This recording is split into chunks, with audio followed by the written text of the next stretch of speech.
prep time, es decir, el tiempo de preparación. Esto quiere decir, constan esos 15 minutos desde que lanzan la moción hasta que ustedes tienen que llegar a sus salas de debate y se procede, bueno, pues, con el debate sin no antes mencionar, pues, el resto de temas relacionados con el mismo, es decir, preguntar sobre el orden de oradores y todo. Pero bueno, son esos 15 minutos. Y ese lapso de tiempo es muy importante, porque a diferencia de otros formatos de debate, por ejemplo, un debate académico, donde el tiempo de preparación es mucho más largo, podríamos hablar incluso de días, en este formato en particular, uno ni siquiera tiene idea del tema ni de la posición, sino hasta ese momento en el que lanzan la ronda, ya tienes como la sala, está el draw hecho, y a partir de eso corren esos 15 minutos. Entonces, vamos a ir rápido. El índice va a ser relativamente también rápido, son solamente 5 puntos. El primero es justamente el tema del prep time, después ya sobre el tema mismo que se va a hablar, la dirección del debate, la demostración que se tiene que, digamos, como plantear en esos 15 minutos, y por último, la prevención. Y eso sí, es el punto más importante probablemente, o el que podría asegurar una victoria de forma antelada. Listo. Entonces, el primero. ¿Cómo debo pensar el prep time? O en otras palabras, esos 15 minutos, ¿en qué se tienen que gastar? Por ponerlo así.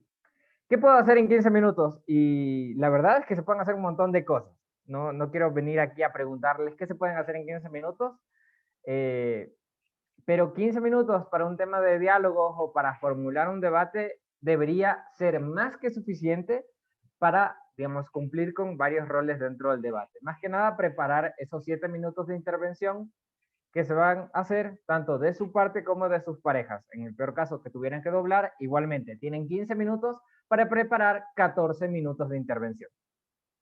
¿Ya?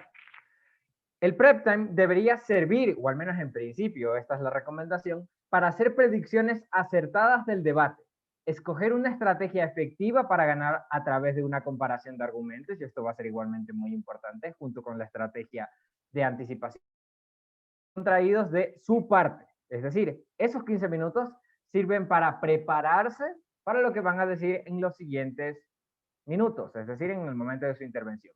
No tiene que ser tal cual lo que ustedes van a decir, no se van a poner a anotar las 10 páginas de lo que va a ser su discurso, sino al menos unas ideas cuanto menos claras sobre el rumbo del debate, de lo que se va a tratar el debate y por último de los argumentos y por llamarlo así también, las comparaciones que se piensan hacer para ganar, si es que se traen estos hilos conductores que pueden ser como las métricas, las metamétricas, un clash en último lugar, para ganar este debate.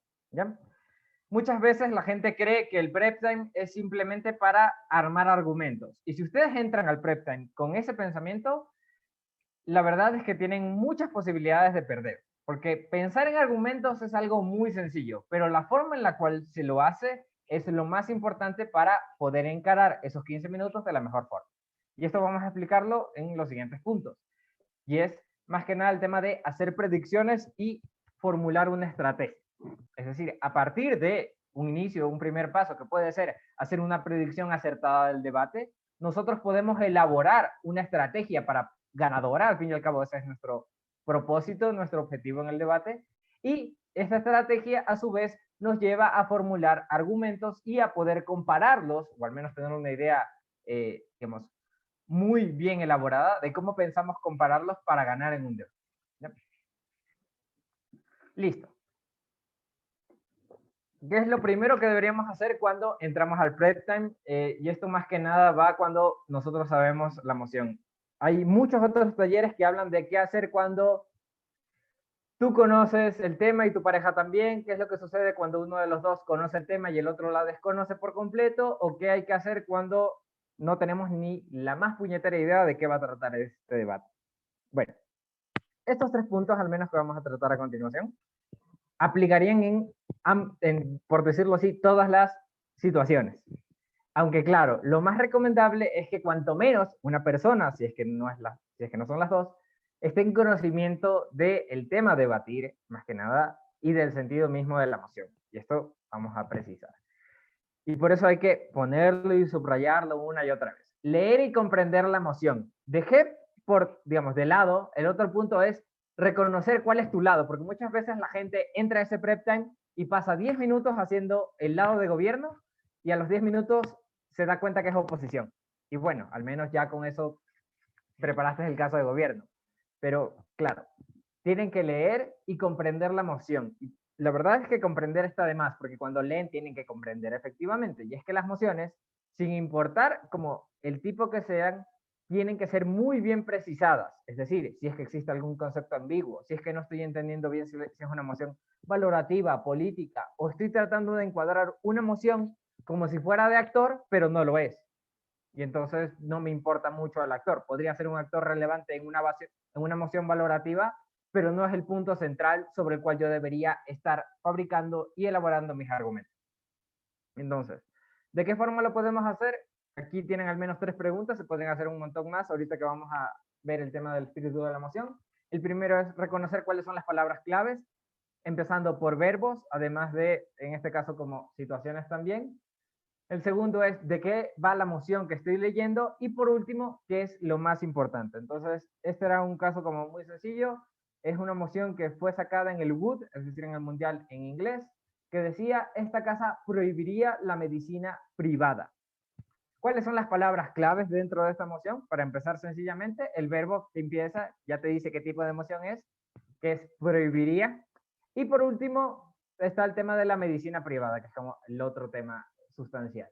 ¿De qué va la moción? De que un Estado, en este caso un país ficticio cualquiera, plantea eliminar por completo un tipo de medicina, o al menos una forma en la cual se ofrece la medicina, y es a partir de un servicio privado, que obviamente tiene como sus exigencias, de las cuales la más importante que, digamos, diferencia la medicina privada de la pública es, en este caso, quién las ofrece y al mismo tiempo el costo. Entonces, ¿quién ofrece la medicina privada? El sector, digamos, el sector privado, en otras palabras, la sociedad civil. ¿Y cómo lo hace? A partir de un costo generalmente económico, que es el que suelen imponer, para poder prestar dicho servicio o producto, si quieren ver la medicina de esta forma. ¿Ya? ¿Qué es lo más importante? Y eso es probablemente lo que más va a valer aquí la pena, entender cuál es la discusión de este debate. Si estamos obviamente hablando de prohibir la medicina privada, aquí no hay que hablar necesariamente que lo más importante es las ganancias de los médicos privados.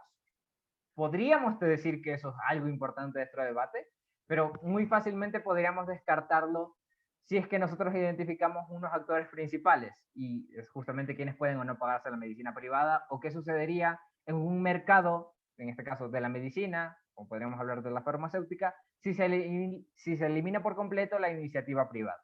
Ya. Sobre los tipos de emoción, eso igualmente ya lo saben, eso, si no recuerdo mal, ya lo vieron en un taller, está igualmente la forma en la que están escritas, los de actor, los políticos, las mociones valorativas también, que se reconocen como, esta casa al inicio, como X, como el presidente de los Estados Unidos, como un grupo de científicos, como el Papa, como LeBron James, lo que sea, haría tal cosa. La política generalmente es la de imponer o de hacer algún tipo de medida. Por ejemplo, esta casa prohibiría la medicina privada, entraría dentro de una moción política, por ejemplo. Y por último, las valorativas, que lo que hacen es generalmente asumir un juicio de valor sobre algún tipo de realidad. Es decir, una realidad existente, como esta casa lamenta, no sé, la guerra de alguna guerra. Y eso es algo que deberíamos o no lamentarnos. En muchos casos es como más fácil ganar un debate. ¿Ya? Lo otro que es importante para leer y comprender la emoción es justamente esto, el espíritu de la emoción. De hecho, probablemente sea lo más importante de cara a entender un debate. Las mociones que se traen en todos los torneos, o las mociones que probablemente hayan practicado, se traen a partir de un equipo de adjudicación que estuvo en un torneo, si es en el torneo en el que están, justamente en ese torneo, y si es de algún entrenamiento o de algún torneo pasado, en la cual se puso a discusión un tema. Por lo tanto, las mociones fueron creadas por personas como ustedes, debatientes, o que ahora se dedican más que nada a adjudicar, un equipo de adjudicación sobre un tema que era relevante para la sociedad, al menos en ese momento, que estaba muy relacionado con, digamos, algún tipo de disyuntiva, algún tipo de problemática que podría ser de interés, y que además están planeando sobre lo que se puede llegar a pasar para gobierno y cuál es el lado de oposición. Si ustedes alguna vez han estado en algún torneo, en estos donde se hacen como preguntas a los jueces, o sea, como un montón de preguntas para validar como qué tan bien preparado está un juez, suelen poner como un montón de casos. Y es que incluso el mismo equipo de adjudicación conoce cuáles iban a ser los casos para gobierno y para oposición, porque ellos se lo plantearon antes de ponerlo dentro de las rondas del debate para el torneo. Entonces, es importante reconocer que como la moción tiene un espíritu que proviene de estas personas, podríamos identificarlo al momento de leer la moción. Es decir, el espíritu de la moción, en términos sencillos, es pensar lo que pensaron las personas que crearon dicha moción. Esto que parece algo como relativamente complicado porque no podemos leer la mente de aquellos adjudicadores que están en un equipo como muy bueno y que tienen como muchos años en el debate, si bien es una habilidad también como complicada, tiene una serie de pasos que se pueden llegar a aprender como al mismo tiempo la experiencia. En este caso, tenemos aquí algunas preguntas que se pueden llegar a realizar las personas si quieren identificar, por ejemplo, el espíritu de la moción que habíamos traído de la medicina privada, diciendo lo siguiente: ¿qué motivó a pensar en este tema? Es decir, ¿por qué el equipo de adjudicación decidió hablar sobre eliminar la medicina privada? Y aquí podríamos tener un montón de temas de justamente el problema de la medicina privada es que existe un gran sector de la sociedad, que por ejemplo es la mayoría, que no tiene los costos para poder, digamos, darse una medicina o al menos un seguro de salud porque el Estado no puede garantizarlo o que existen un montón de trabas al respecto. En otras palabras, la medicina no puede ser rentable porque si es rentable no todas la pueden costear. Muy sencillo. Eso es como lo más sencillo. ¿Qué esperaban que se debatiera? Por un lado, el tema de la cobertura de la medicina o por el otro, la disponibilidad o la obligatoriedad del Estado de cubrir dichos como cuotas del mercado que van a desaparecer, por ejemplo. Es decir, si la medicina privada ya no existe, ¿quién tiene que reemplazarla? Bueno, pues el sector público. Es mejor que lo haga el sector público a pesar de que no se dé abasto, por ejemplo. Podrían ser como muchas discusiones al respecto a muchos temas de seguridad, de inversión en salud y así. ¿Cuál era el caso para gobierno y para oposición? Esto es como muy sencillo. ¿Qué esperaba el equipo de adjudicación que trajera gobierno y qué esperaba que dijera oposición? ¿Cómo esperaban que se diera dicho debate? Y por último, ¿cuál era el trade-off? El trade-off es un concepto que es importantísimo para debatir y más cuando vamos a prever dentro de un debate lo que va a traer la cámara contraria. Y es que el trade-off es aquello que nosotros estamos dispuestos a sacrificar dentro de nuestro caso para poder, aún así, ganar la comparativa. Es decir, a diferencia de un juego de casino en el que nosotros tenemos que lanzar una moneda contra la oposición y alguien gana todo y alguien pierde todo, nosotros aquí estamos sacrificando algunas partes de o nuestro discurso o del discurso que nos va a decir la otra parte para, a pesar de eso, sacar más ventajas que desventajas, más beneficios que perjuicios si fuera una moción valorativa. O en este caso, si fuera una moción política, traer muchas más razones respecto a la idoneidad de la medida frente a oposición que me va a decir sobre algunos tipos de efectos perjudiciales que se podrían provocar si implementamos dicha medida. Entonces, esto es muy sencillo. Ninguna moción tiene un caso para que ustedes ganen sin que no pierdan nada. Eso es muy complicado que se dé y muy probablemente si eso pasa es porque la moción está como completamente desequilibrado para su lado de la cámara. Cosa que en principio no debería pasar. Ya, el segundo tema es la dirección. Y aquí hay como al menos dos temáticas que se pueden llegar a poner. El primero es la métrica, es decir, este parámetro que nos ayuda a identificar y evaluar si es que un debate se va a ganar o perder, es decir, qué tenemos que demostrar para que se gane este debate. Y por el otro lado está el framing o el encuadre. Y esto es algo en lo que nosotros sí o sí tenemos que pensar, porque de otra forma estamos dejando que dentro del debate alguien más lo haga por nosotros. Y ese alguien más generalmente va a ser la cámara contraria y va a hacerlo de tal manera que ganen, porque ellos tampoco están dispuestos a perder. Entonces, ¿por qué es muy importante pensar en la métrica? Porque es lo que le da sentido a nuestros argumentos.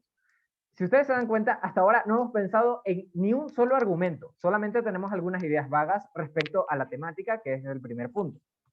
Entonces, si ya con mi pareja debatí, o al menos nos dimos un par de minutos para decir, ok, la moción va de esto, lo segundo, y casi que es lo más importante que deberían hacer, es identificar aquello sobre lo cual se va a direccionar el debate. Es decir, cuál es el eje temático, a quiénes se va a afectar, por ejemplo, específicamente, o cuál va a ser el choque específico de este debate. En tanto, si va a ser un choque sobre una medida económica respecto a un tipo de perjuicio social, o un tipo de perjuicio que afecta a algún tipo de actor vulnerable dentro de esta moción. Y si ese es el punto más importante, ¿qué es lo que se espera que traigamos? ¿O cómo nosotros vamos a validar que ese es el actor más importante, la situación más importante, o lo que sea? Por el otro lado, tienen el framing o el encuadre.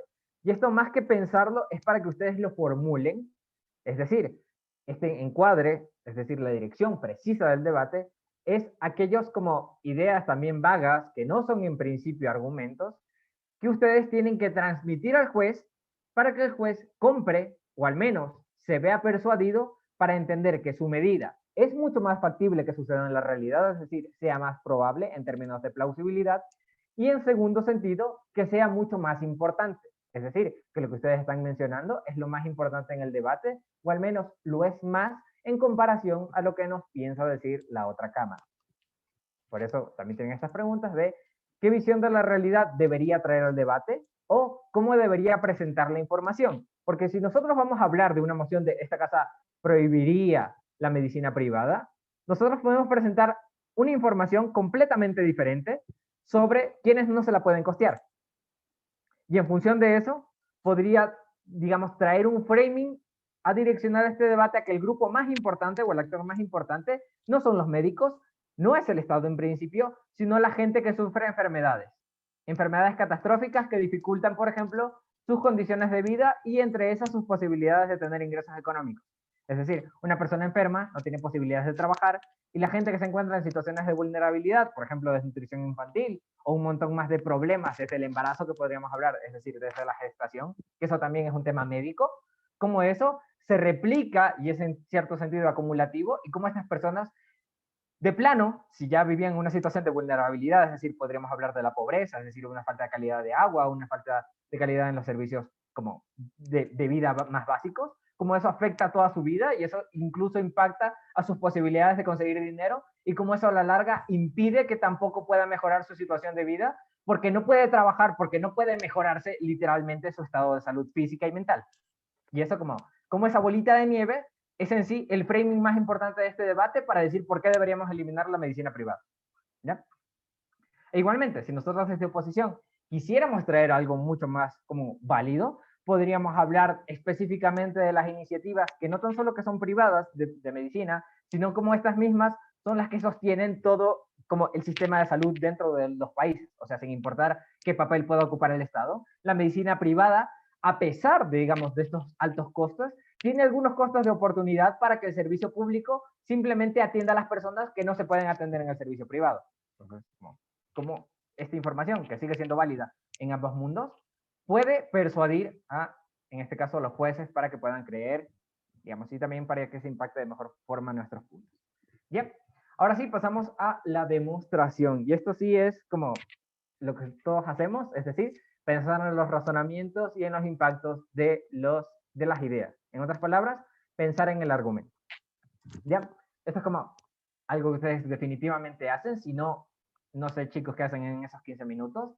Y es que esto es cuando recién entro, es decir, recién en el tercer paso podríamos pensar, ok, ya sabemos de qué va, ya tenemos idea por dónde dirigir el debate, ahora lo importante es pensar en esos argumentos que fortalezcan nuestro caso y que prueben justamente la métrica, es decir, esta casa la va a ganar quien demuestre X cosa.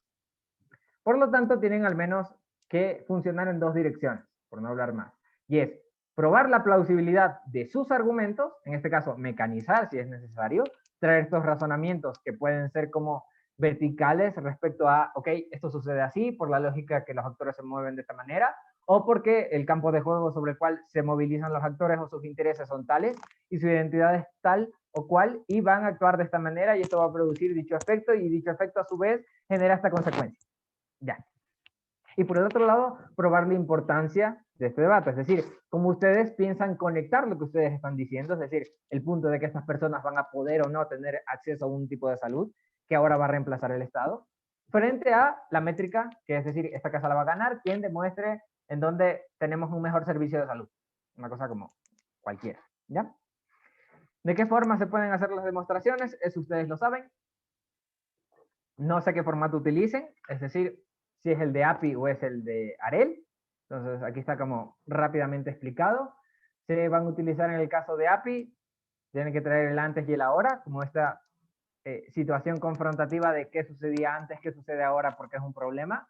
Su plan o cambio a posteriori, es decir, cómo esta medida funciona para tener unos efectos sobre el problema vigente. Y por último, el impacto, es decir, qué efectos positivos que se conectan a la discusión, es decir, al debate, son los que se están probando y por lo tanto son los que deberíamos, digamos, son por los cuales deberíamos tomar esta decisión. Ya. Y en el caso de Larel, la afirmación, es decir, la idea o la premisa básica sobre el cual ustedes tienen que traer los razonamientos, igualmente hacer como el impacto y, si lo consideran importante, también traer un ejemplo, de hecho es lo recomendable. ¿Ya? Si tienen alguna duda, por favor, me la hacen respecto a los formatos o sobre esto. Y listo.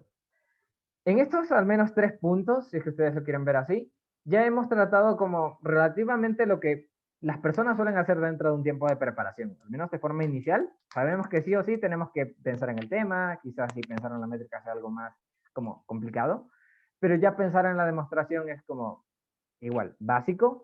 El siguiente punto, y es en el que me quisiera detener incluso más, es para mí uno de los puntos que podría darles la clave para ganar o para perder un debate, incluso antes de empezar. Porque eso es lo importante del tiempo de preparación. Es decir, tener una estrategia efectiva, no para entrar al debate y de, ok, voy a ver lo que sucede en este debate y voy a tratar de ganar, no, sino ir con una estrategia literalmente de los escenarios posibles sobre los cuales se va a dar el debate y sobre los cuales ustedes ya pensaron en una táctica para ganar. Es decir, la prevención. En otras palabras, decía uno de los grandes científicos, que es como neurocientífico, y es que decía que el último propósito del cerebro humano es la capacidad de premonición, de prever lo que va a suceder, de saber qué es lo que pasa, al menos respecto a su entorno, y a partir de eso hacer un juicio sobre lo que va a suceder a posteriori, es decir, a futuro. Esto es la clave para el tiempo de preparación.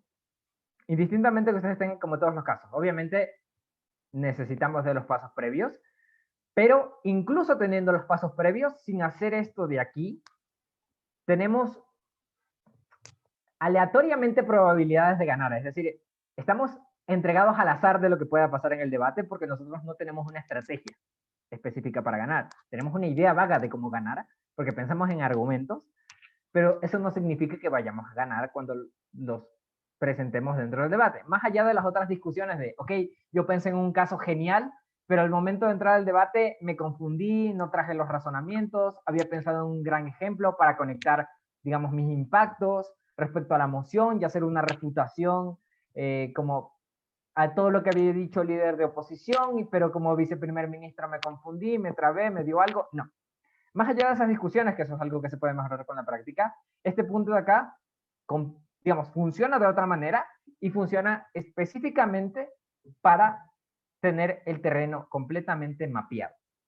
Entonces, ¿en qué sentido se utiliza la prevención? Y eso es algo que ustedes deberían utilizar siempre.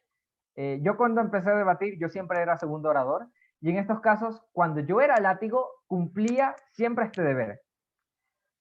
Era el de pensar, ¿qué van a decir mis rivales? No sé si ustedes alguna vez han entrado al Preten, estoy seguro que sí, alguna vez, y que ya tenían al menos una idea muy cierta, o al menos decían, seguramente gobierno me va a ir por acá, y yo soy oposición, o siendo oposición, seguramente el gobierno me va a decir esto, ¿ya? Eso que ustedes lo pueden ver como un tipo de intuición, o como un tipo de razonamiento que ustedes consideran sencillo, gracias a la luz del debate, o sea, como a la razón de esa moción. Lo importante es cómo esquematizarlo y volverlo una estrategia. ¿Qué es lo que hay que hacer? Esto es como muy sencillo. Son 3 sencillos pasos, se podrían implementar muchos más, estos se pueden desagregar todavía más, pero va así. Tenemos que pensar intuitivamente en los casos de los rivales. ¿Ya? Y esto aplica para prácticamente todas las mociones sin ningún tipo de excepción. Y es que suele ser relativamente sencillo, a medida que avanza la práctica, el pensar de forma intuitiva qué es lo que me van a decir en el lado contrario. Es más, incluso algunas veces vamos a tener una opinión mucho más sesgada, y es que queríamos ser gobierno, porque ya teníamos el caso de gobierno, pero lamentablemente nos tocó ser oposición. Y eso como complicó las cosas, porque no queríamos ser oposición, porque sentíamos que el caso de oposición es mucho más débil para este debate y que de plano no va a ganar. Algo así. Ese tipo de pensamiento, digamos, obviamente es erróneo, porque, digamos, el caso está pensado para que haya caso para ambos lados, es decir, el debate debe tener un caso para gobierno y debe tener uno para oposición, que sean relativamente comparables y sobre el cual ambos puedan o tengan las posibilidades de ganar si se traen al debate como muy buenos argumentos. De hecho, siempre depende de eso. Y entonces, pensar en esos casos es leer la moción, identificar la temática, es decir, como cumplir este primer paso y prácticamente quedarse ahí. Pero para el caso contrario, es decir, si esta es la temática del debate, si estos son los actores más importantes incluso, si ya incluso podríamos hablar ya del segundo, es decir, como entender la dirección del debate, como cuál va a ser como la métrica que me va a traer la oposición si soy gobierno, ya con esto puedo tener una idea muy clara de, ok, oposición me va a decir lo siguiente sobre esta moción. ¿Qué es lo que hay que hacer a continuación? Porque muchas veces nos quedamos en este primer paso, de decir, ok, me van a decir esto. Y es ponerse a jugar con las posibilidades. Hay una gran leyenda en Japón sobre un espadachín, el mayor perdedor de la historia, y que aparece en una gran serie de Netflix, y que justamente hablan de cómo él se convirtió en el mejor de todos después de haber muerto, gracias a que en su mente veía, digamos como prevía, cómo iban a atacar sus contrincantes. Y por eso siempre enfrentaba rivales más fuertes, porque así podría fortalecerse, no peleando con ellos, sino imaginando los escenarios posibles de confrontación. Esto de aquí, que parecería como una absurdez, digamos, llevada a la práctica, porque ir a pelear con espadas y pelear con un rival mucho más fuerte probablemente cause la muerte. De hecho, así fue como murió el mayor perdedor de la historia. Pero para el tema del debate, esos 15 minutos o lo que les va a quedar de tiempo ya después de haber completado los últimos 3 pasos, va a ser muy importante, porque ese tiempito, que puede ser breve o puede ser como relativamente extenso, les permitirá a ustedes entender lo que va a pasar después. Y ese entender qué va a pasar después, no sé si a ustedes les guste como imaginar qué va a pasar en el futuro, les permite prepararse, y esta preparación va a la siguiente: traer comparativas, hacer ustedes mismos las comparativas y no dejar que la otra cámara lo haga, y además pensar de una vez por todas en las refutaciones al caso. Esto quiere decir, ustedes tienen que pensar en qué refutaciones son posibles, tanto como en la línea lógica si piensan hacer una refutación directa a lo que piensan decir, como al mismo tiempo pensar a su vez los ataques que les van a hacer. Y esto es muy importante si nos situamos en el punto de las comparativas. ¿A qué nos referimos con hacer la comparativa? Y esto tiene que ver mucho con el trade-off o, digamos, poner en una balanza, digamos, nuestras ideas, en este caso, tanto la probabilidad de nuestros argumentos con los del enemigo, como al mismo tiempo el impacto. Es que tenemos que ser capaces de entender cada uno de los puntos que vamos a mencionar. Y esto es muy importante porque muchas veces como que nos quedamos con una idea vaga de, ok, voy a decir esto en mi argumento, pero aún no he elaborado suficientes razonamientos. Este es el momento clave para darse cuenta de eso. Porque si ustedes hacen la comparativa como en su propia cabeza de, ok, si yo digo que la medicina privada es mala porque tiene altos costos, oposición enseguida me va a decir que no, de que incluso en términos de una sociedad, el hecho de que tenga salud privada y salud pública ayuda a que lleguemos a un mayor número de personas. Porque incluso si solamente la gente que se puede pagar los tratamientos va a la salud privada, es esta gente que va a la salud privada la que quita cuotas dentro de la salud pública para que la gente que no tenga recursos pueda asistir a ella. En ese sentido, no deberíamos prohibir la medicina privada, en tanto está facilitando que más personas accedan a los servicios de salud. Ok, si yo traigo un caso tan vago como decir la medicina privada es mala porque tiene altos costos, ya puedo pensar de forma, digamos, incluso preventiva, que tengo que razonar cuanto menos más para decir que la medicina privada al menos tiene unos efectos perjudiciales. Y no decir algo así como, es mala porque es costosa. No puedo llegar al debate y decir algo así, si yo ya me imaginé que oposición me va a decir lo siguiente. Eso lo que hace es reforzar mi caso en un sentido mucho más sencillo, pero además me hace pensar en cómo voy a refutar a la oposición. Si mi argumento va en la misma línea de probar por qué la medicina privada es mala, ¿cómo yo pienso refutar ese caso? ¿Probando más mi argumento o refutando un punto directo de lo que ellos han mencionado? Es decir, ellos no han terminado de hablar respecto a cómo la misma medicina privada o cómo gran parte de dichas iniciativas de investigación o de desarrollo están en gran parte subvencionadas por el Estado y por lo tanto, incluso cuando la medicina privada es privada, supone costos públicos realmente altos, porque la medicina no está hecha para, digamos, generar ganancias, y si está hecha para generar ganancias, es altamente discriminatoria. Entonces, ahí yo puedo como pensar en un montón más de cosas sobre por qué en términos comparativos, por qué para los médicos, digamos, en términos de desempeño laboral, el hecho de que exista medicina privada como una alternativa supone como un alto incentivo para participar en ella, porque en la medicina privada existen muchas más ganancias económicas, y les soy sincero, si alguien conoce a un médico va a saber esto, y es que efectivamente trabajar en la medicina privada es casi volverse mucho más como pudiente de lo que pudiera hacer si uno trabaja en el sector público, pero de lejos. Y cómo estos incentivos generan un efecto perjudicial para la población. Cómo la medicina en sí mismo tiene unos altos costos operativos, o de infraestructura, o de diseño, o de tecnologías, o de capacitación del personal, o de logística en todos los sentidos, y por lo tanto es como altamente perjudicial que sea privado en más de un sentido, porque, digamos, corporaciones, monopolios, y podemos hablar, o oligopolios, trusts, o un montón más de cosas que se pueden llegar a generar, ¿ya? Pensar en estas comparativas es ir más allá de decir, ok, oposición me va a decir lo siguiente. Y ustedes tienen que hacer eso durante esos 15 minutos de preparación. Así que si alguien decía, yo siento que 15 minutos son mucho, la verdad es que no está aprovechando esos 15 minutos, les voy a ser muy sincero, porque tienen muchos pasos y muchas cosas que se pueden hacer al respecto. Y el tercero y el último paso que se puede llegar a hacer es, y está muy relacionado con el anterior de las comparativas, es blindar su caso. Si ustedes saben que en términos de probabilidad ya pudieron más o menos decir cómo funciona la cosa, blindar su caso, y esto era algo que aprendí como rápido en el debate, significaba que su caso en términos de argumentación no se vuelva un círculo. En otras palabras, voy a decir esto.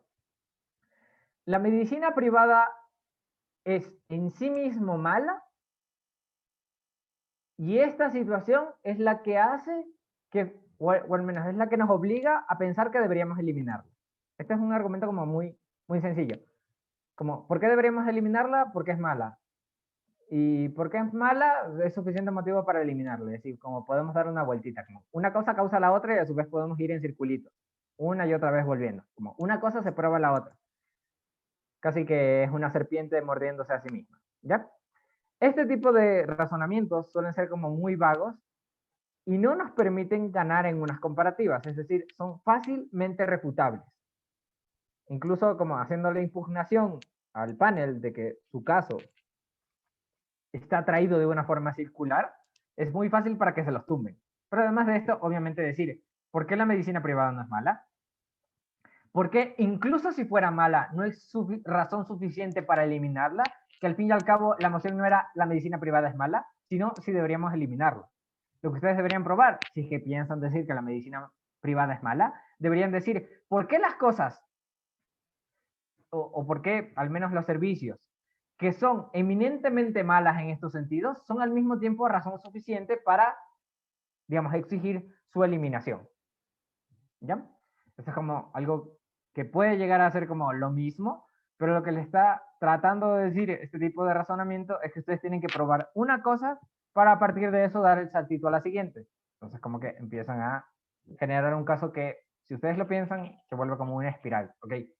Es decir, ¿es en sí mismo bueno o malo la medicina privada? Puede ser que no me interese, o puede ser que sí me interese, pero me interesa que sea mala porque creo que las cosas malas son aquellas cosas que deberíamos eliminar. Y aquellas cosas malas porque afectan a tantas personas en este sentido, y porque generan tales resultados, o porque cambian, por ejemplo, el terreno de juego sobre el cual juega la medicina, y esto podría complicar un montón más las cosas para el resto de las personas. ¿Ya? Así que, chicos, no sé si tengan alguna pregunta. Yo simplemente quería dejarlos como para pensar rápidamente en una moción. ya no la de la medicina privada, obviamente, pero para que puedan pensar rápidamente en todos estos puntos. Es decir, si vamos al inicio otra vez, que creo que puedo volver desde aquí, porque hasta me olvido, poder tratar todo esto, es decir, díganme, que me digan rápidamente cuál es el tema, cuál es la mejor forma en la cual podemos direccionarlo, qué deberíamos probar en nuestros casos, tanto en razonamientos como en impactos, y por último, qué pensaríamos que nos va a decir la oposición y cómo pensamos ganar al respecto. Un ejercicio que puede ser muy sencillo y que podríamos hacer de forma inmediata. ¿Les parece bien, chicos? Sí, sí, está perfecto. ¿Ya? Igual, todos están como completamente invitados a pensar al respecto. Así que voy a agarrar como una emoción, ahora sí, de forma inmediata. Ok, me encanta esta emoción.